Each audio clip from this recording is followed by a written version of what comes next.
they want the youth here. The AHL is such a fast league, and it's even faster when you get to the NHL, but this is really their first taste of the speed of North American hockey.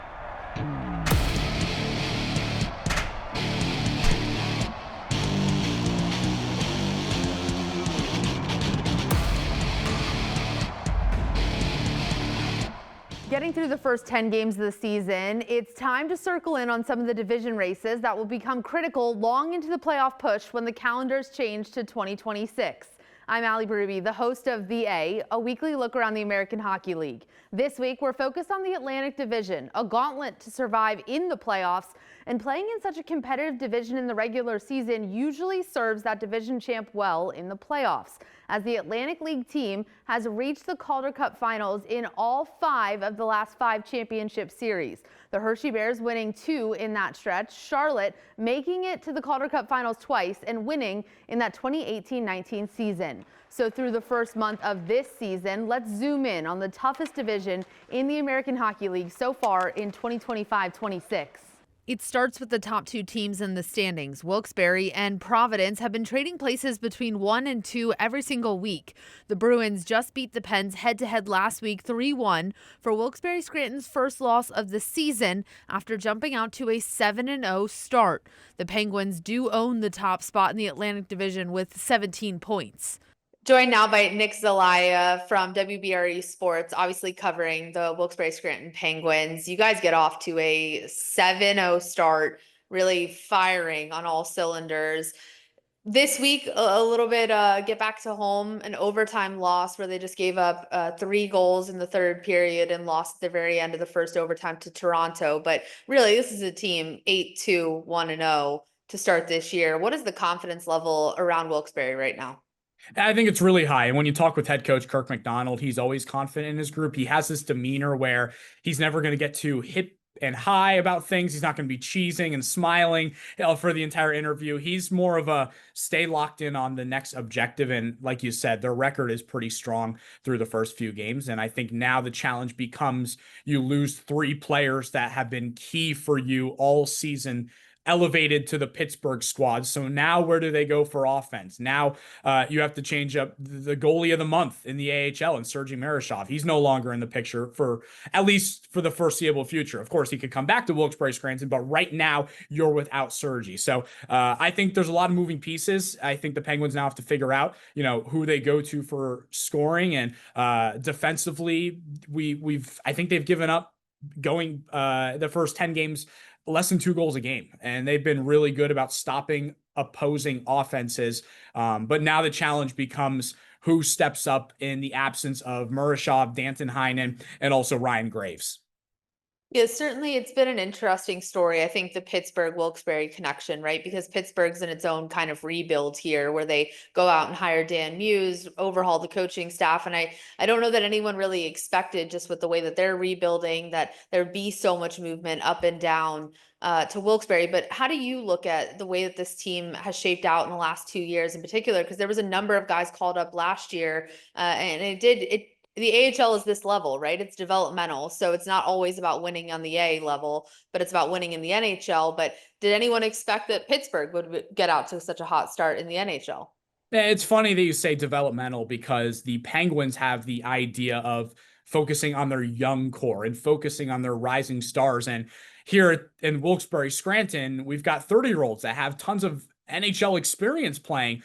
So there's that mixture of veteran leadership, but also some of those young guys that you want to develop and eventually send them down the Pittsburgh route. I think knowing what the Penguins have done the last couple of years here at the AHL level, the postseason success hasn't been there, but regular season success, they're always in the mix and they're always trying to reach the mountaintop. And as you know, the Hershey Bears, they're at the mountaintop and they're keeping that seat very warm. But the Penguins have been one of those teams that are always competing and they're winning games when it matters most. Last year, the last couple of months of the season, they were, it felt like winning every other night. They went on a really strong run to end the year. And I think there's a lot of that momentum coming into this season because you were bringing back a guy in Tristan Brose, who I know had a goal tonight.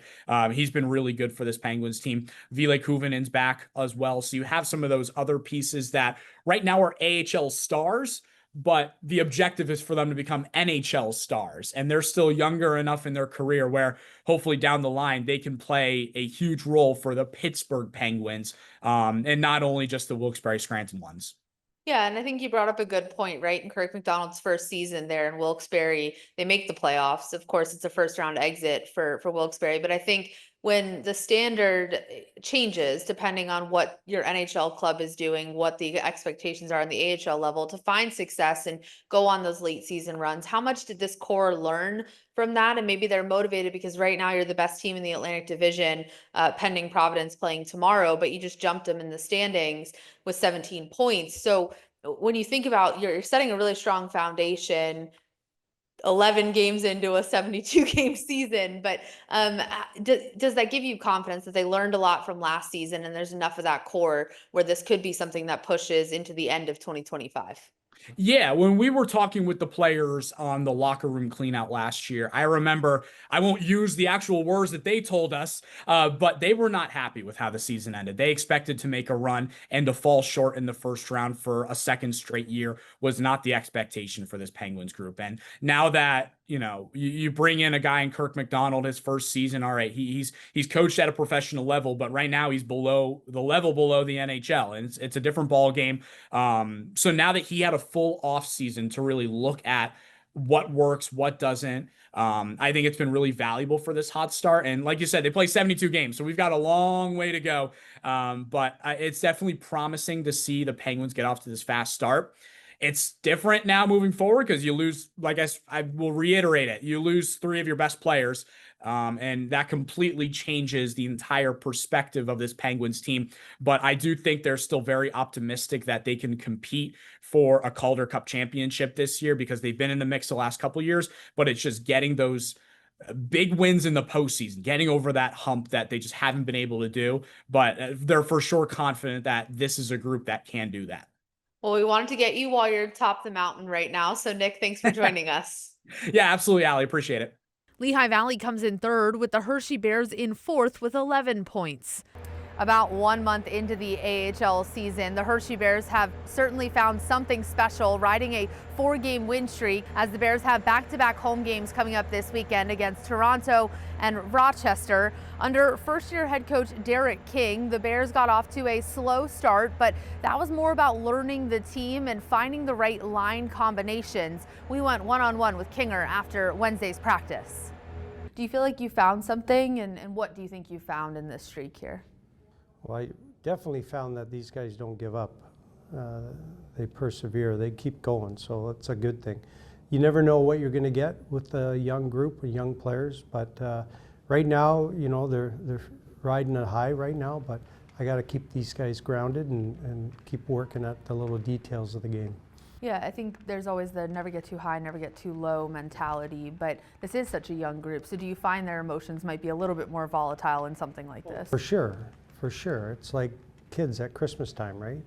They're all jacked and they're ripping open gifts, then they don't get the gift they want, and then all of a sudden you see the head drop, right? So these guys, they're kind of similar to that, right? They're going to get high from these wins, and then if you do lose a game in between, that's how you can tell how they react. And obviously we don't want to lose, but we're not going to win them all, and when we do lose, they got to learn how to deal with it. As far as line combinations go, do you feel pretty settled in what you have? Are you still experimenting? Well, experimenting a bit, but it seems like and this is the American Hockey League, every game it's like 2 guys go down the last game, and I got, so it's a shuffle. The game before, somebody gets kicked out first shift, and so now I got to shuffle again. And so I like to keep pairs together and then just kind of put one in with that line and see how they do. And if they don't, drop them to another line and grab somebody else. But I try to keep 2 guys, a centerman and a winger, obviously, together as much as I can. What pair are you most proud of maybe in this stretch then? All of them, really. It's hard to just, I thought when Cruikshank came in and Topper, I thought they did a good job. Not taken away from their winger, but I just thought those 2 were good together. And then Pro and Thomas were good together. And then I always think Ribby and Trini have played well together. So it's finding just that And we have extra bodies, and I hate when guys are sitting around, so I try to get them in somewhere. So they'll fill in the little spots here. I think especially American Hockey League, there's so much fluctuation in rosters between injuries and then also call-ups and back down for a day. And how much does that impact a team like this where it's not guys who have played together for a couple years and they know each other? Sometimes you might be learning a guy and then he's gone again. Yeah. Recently, I don't think it's impacted us that much. I think we've, fought through it, and guys, they just don't care who they're playing with. And they just go out and play hockey, and that's what we want. So hats off to them, but there'll be a time where there'll be a little chemistry somewhere, and I'll try to keep them together so they don't get all flustered and upset at me because I broke them up. I think about the flow of a schedule, and obviously we're a month into it at this point. You found something on the road trip with those back-to-back wins. Now you have back-to-back home games this weekend. How do you approach this now, knowing that the guys can have kind of a longer week of practice? How did you handle this week? Well, I don't like practicing a lot. Like, you get 3 practices in a row that's rare for me. I usually break it up, but yesterday was a fun day, a little 3-on-3 tournament. So now we'll rev it up with today and tomorrow before the weekend gets going. But I don't know, maybe I need to get a hotel room for these guys and pretend we're going on the road. But we'll see. Like I said, it's hit or miss when you have a younger group, what kind of players you're going to get for the next game, but hopefully it's the good ones. For you, it's a month into the season here as a head coach with Hershey. How have the expectations lived up to what you thought you were doing when you took the job, and how settled maybe do you feel in this role? No, yeah, but I feel definitely more comfortable with the players and just with my surroundings, with my assistants and the staff. But it definitely is what I was told it was going to be like, and I understand why this is the place to coach. If you can land this job, you're very fortunate, and I feel fortunate, so hopefully I don't mess it up too much. The Bears are led in points by Henrik Rubinski. The fourth-year player has 7, 2 goals, and 5 assists. He's got the best plus-minus on the team and joined us after practice on Wednesday ahead of back-to-back home games against Toronto and Rochester this weekend. On a 4-game win streak now, you're a month into the regular season. How has it gone so far, and what do you guys think you've figured out in the last 4 games? Obviously we didn't have the best start, but we're on a roll now, and I think just being consistent. I think just being consistent from period to period, shift to shift. Yeah, we're still going to have lulls in our game, but I think consistency has been important. I think through the first 9 games, right, there was a lot of different line combinations, but Kinger said he likes to take pairs and kind of shuffle those around, add another guy into the line. What do you think is working in your line, and where do you feel like you guys can progress your game? I think just building chemistry with each other will be important, obviously, and then I think the biggest thing is, for at least my line, is just building chemistry in the O-zone. I feel like we're pretty good at the rush, but just having those reads, like if I get the puck on the wall, cycling, and knowing a guy will be there, I think that will help us keep possession and win more games. Was that simply just like repetition and being able to play together? Yeah, I think it's just like time together, and then just talking about plays like after the shift and just building that chemistry. Usually doesn't happen overnight, so just working together with your line mates and just communicating usually helps. For you, a black ace during the first cup run, you come back, you win another cup, last season make the playoffs. How do you look at your role now? As strange as it sounds, you're one of the older guys in the room. Yeah, it's crazy. It's my 4th year now, and it's just to see just how far I've come so far, and my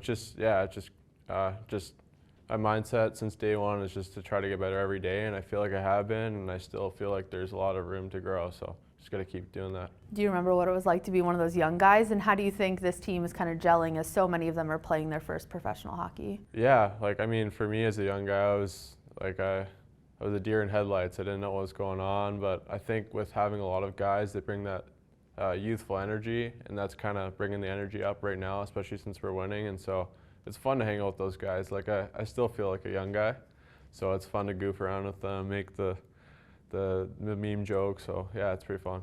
Yeah, when you think about now, you guys have found some success and maybe that mentality of like, all right, this is working. How do you also help Kinger keep this group grounded, because it's a long season ahead? Yeah, just telling those guys like, hey, we got to be consistent. We can't get too high on ourselves. We just got to put in the work when we go to practice, execute, and just be good for the games. And we got to just maintain that. How has Kinger been? Obviously, you played a couple years under Todd Nelson, and we've heard so much about what his mentality is and who he is as a coach. But from your perspective, how has the first, month, 6 weeks gone with him? Yeah, it's been good. I think he's brought a little different. I guess they're kind of similar in like how they coach, but there's just kind of different outlook on different points of the game, how he sees it versus how Nelly saw it. So just bringing that extra insight and knowledge. Obviously, he's coached a lot and played a lot, so it's really helpful, and you can always bounce questions off of him, and he's happy to answer. So. Yeah, you guys have 2 at home here this weekend. How nice it will be to play in this building, and what are the goals for these 2 here? Yeah, it's exciting. It wasn't a long road trip, but we're excited to be home and playing 2 teams we don't really see too often, so it'll be exciting. And yeah, we just got to bring the energy and be ready to go. Right on the Bears' heels with 9 points, the Charlotte Checkers, the defending division and conference champs, made a run to the Calder Cup Finals last season before falling to Abbotsford 4-2. The 2025-26 Checkers are 4-1-0 to start the season. I want to welcome in Christian Audi, of course, covering the Charlotte Checkers. And there's a lot of hype around this team simply because of the run you put together in playoffs last year. Obviously, you swept our Hershey Bears in the Atlantic Division Finals, swept the Eastern Conference Finals over Laval, and then fell to Abbotsford 4-2 in the Calder Cup Finals. But how much momentum did this team take into the offseason with such an impressive postseason? And not much, because the team is completely different from what it was back in those Calder Cup. You got a couple of holdovers like Wilmer Skoog. You got Trevor Carrick. You got a lot of new faces here, and it's really because of how the Florida Panthers have built their team. Obviously, it's hard to crack that roster, but all the faces that were there for the Calder Cup run are in different places. For example, John Leonard. He was the MVP of that Calder Cup run last season. He earned himself an NHL contract with the Detroit Red Wings, and yet somehow still got cut, and now he's playing with the Grand Rapids Griffins, and he's already the AHL's goal leading scorer. So when you come and take this team, it's a very young team. It's a lot of guys from the NCAA. It's a lot of guys from the national U.S. developmental team. It's a lot of international people, and the goalies, they're still trying to figure out their goalie situation too. It's no one who was here on the roster last season is a goaltender this season, except for Cooper Black, who was the 3rd, 4th guy. So they're still trying to figure out who they are. It's a very, very young team. But when they do figure this out, Jordy Kinnear, head coach, I mean, he's been an absolute stalwart here in Charlotte. He knows how to get the best from players no matter what age they are. But when they finally figure out how to play as one, this team's going to be really hard to beat right now at 500. But when they do get there, look for Jordy to be the guy who gets the nod for the All-Star bid, because obviously he'll be going just because he was the Eastern Conference champion. But, I mean, this guy is just absolute magic. He makes absolute wonder out of nothing. I find this one of the most fascinating parts of the AHL, right? Like, you want to find success on this level because it secures a player's future, it can secure a coach's future. But I think when the Bears have won the Calder Cup, people pick at that roster and they want to take bits and pieces because they're proven winners. And so it's no surprise, I think, that Charlotte follows a similar pattern after a year where they went to the finals. When you look at the way the AHL develops talent, I think across the league this year, it's gotten a lot younger. The vet rule coming into play with only 6 vets allowed to dress. Are you seeing that maybe also in Charlotte affecting the roster? Some of these guys who might have wanted to come back to play have to go find opportunities somewhere else as well. Not so much here in Charlotte, just based off the fact that Florida is trying to develop its younger players, and maybe not even for their own roster. Maybe they're trying to develop them as trading pieces down the deadline. Charlotte, come trade deadline, is a completely different team every year. It's insane. But that's the kind of depth the Florida Panthers have, and that's why they are the 2-time defending Stanley Cup champions. Some of the older guys that you do see here, like Wilmer Skoog, like a Ben Steves, like a Trevor Carrick, those guys are going to dress every night just because not only do they bring leadership to the ice, but they're helping develop those guys who are going to be the next footprint in Florida, who are going to be those trade bait pieces come March, come February. But the new rule hasn't really affected Charlotte too much yet. And I think Jordy and his staff will kind of agree to say that they want the youth here. The AHL is such a fast league, and it's even faster when you get to the NHL, but this is really their first taste of the speed of North American hockey. A lot of these guys who come in from the international spots, they're used to the bigger rinks, they're used to the slower play. Here in North America, it's put up or shut up. It's bang bang. So while we haven't really seen that here in Charlotte, I mean, these guys are really getting the fine taste of what fast hockey is all about. Yeah, so you said earlier about a 500 record, right? 4-4, 1-0. Yep. It's 9 games into the season, and so I don't want to put a whole lot of stock in wherever the standings end up, because I think in the Atlantic Division, top to bottom, it always ends up being a close race down the stretch. No one really runs away with it, and then it's a gauntlet just to get out of the Atlantic Division and into the Eastern Conference Finals. But when you think about how they approached the first portion of the season here, the 10% of this very long season, Yeah. were there positives that they can take away from that, those 4 wins? What lessons do you think a young team has learned in their first 9 games? Well, they've definitely learned how to play the penalty kill. These guys are still a little undisciplined, which is creating penalties. I think they already have like 104 penalty minutes or something like that. But these guys are learning how to play on the kill, and they're doing a great job of it, getting guys out of the box, leaving Cooper Black untouched when it comes to shots on goal. They're getting in front of pucks, which is something Jordy and the gang have preached since day one. If you're not able to take a puck in this league, get out, because you're never going to survive in the show. Another thing that these guys are trying to teach, especially with the young goaltenders, is going crease to crease. There's a lot of back and forth here because they're on the kill so much. Cooper's been going post to post trying to figure out, and he's a tall dude. This guy's a monster. If you see him in person, he's like 7 foot with skates. It's insane. But he's having a little trouble getting from post to post.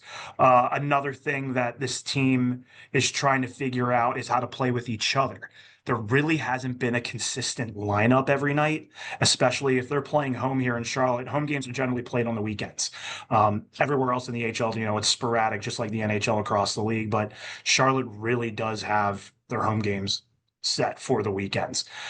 With that, it comes with inconsistent lineups, who's going to play where, injury call-ups sends down people who are getting sent down to Savannah. And you got to remember, these are guys who generally didn't have a training camp, because the majority of these guys didn't come from the Florida camp down. They were coming up from Savannah. So they're still learning to play together. They're still trying to figure things out. It's a young core, but like I said, it's not something the franchise is concerned about right now. They're still trying to find where the chemistry is and what works. We'll see what happens in the next couple of weeks. Well, that's great because they have 63 more games to figure it out. Love that. More hockey, the better. Thanks, Christian. Appreciate the time. Anytime. Hartford and Bridgeport are in 6th and 7th place respectively, each with just 3 wins to start the year. And Springfield rounds out the division with just a 1-6-1-1 record. As we've said many times, a long season ahead for all of these teams with over 60 games left in just the regular season. We'll look to see how the standings change and evolve headed into Thanksgiving. But for now, that is a look around the Atlantic Division of the American Hockey League. I am Allie Berube, and this is The A.